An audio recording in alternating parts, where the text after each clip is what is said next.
Good morning. Good morning. There's 500 people here. Good morning. Good morning. You have to excuse me, I have my caffeine and sugar rush right now.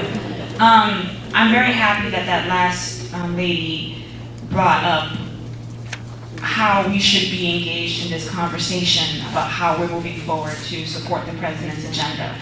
My name is Manolia Charlatan. I am a volunteer with Organizing for America. I worked during the general election campaign as well.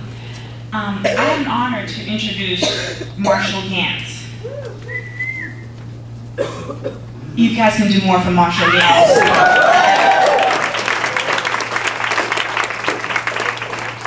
I actually stand here before you because of Marshall.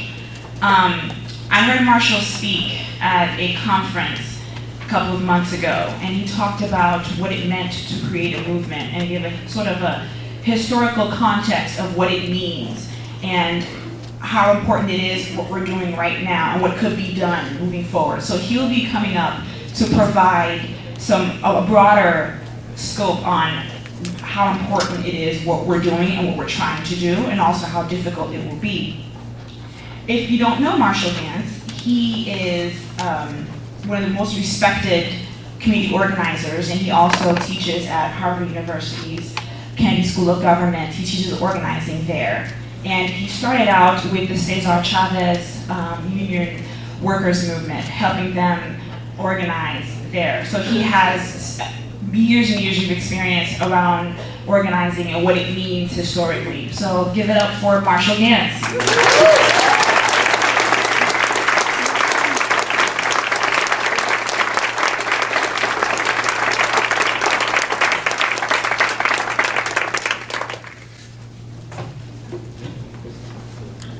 Good morning. Good morning. You can do better than that. Good morning. Good morning. All right, that's good. Good. Well, you know, we've all passed the first test. I mean, this is a very select group. And you know how we know how select it is? We found this place. It's a major achievement. So I want to congratulate you all on the first success. Well, yeah, you can give yourselves an applause. So I'm supposed to put this in historical context. I can't imagine why that would be. No, I do want to say a few things to try to contextualize a little bit the significance of the moment. You know, 45 years ago, Dr. King coined the phrase, the fierce urgency of now. And that was at the March on Washington in August 1963. And what we tend to remember about that speech is the dream that he articulated and the vision of what could be. What we sometimes forget was the nightmare that preceded the dream. And it was the nightmare that created the urgency for the action that the dream could inspire. The two things go together. And that's what's so extraordinary about this moment, because the two things are converging once again. Walter Brueggemann, a Protestant theologian, wrote a book called The Prophetic Imagination, in which he describes prophetic moment or prophetic leadership as having two elements. One is criticality, which is a clear eye on the world's pain, on its suffering, on its limitations.